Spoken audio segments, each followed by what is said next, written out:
Avanza 2021 model, palyado, low power. Check natin kung ano yung issue.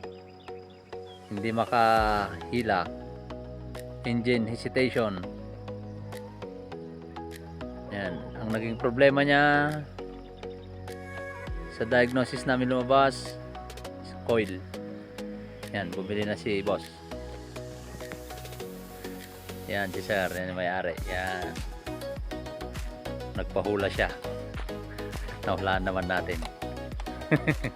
Ito ang naging problema mga boss, engine oil. Bumili na ng bago. Ayan, baka mangyari sa inyo pag pumapalya. Ayan, 2021 model, bata pa pero bumigay na yung coil. Baka may experience nyo yan, try nyo muna dyan sa mga coil pagpalyado. Okay, sige sir, start mo sir kung okay na.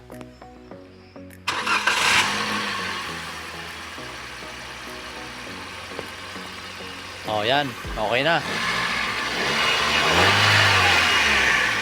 Oh, okay na siya, pero mahal din palang coil nito, 5,000 isa pa. Yan, Direct Primo Taxi. Yan si sir, ang kanyang operator. Yan, 16 years old pa lang pa yan. Okay, tapos na. At least hindi na pagastos masyado si boss, na tamang diagnose lang tayo. Okay sir, okay na. Tuloy uli ang biyahe. Yan, so coil ang tama. Sana tumagal yung nilagay naming replacement, pero made in Germany siya, so ibig sabihin good siguro. Yan sir, ano masasabi mo sir? Ayos. Okay. Si Doc Chris ko yan. Yeah, okay. Yes sir. Doc Chris. Alright.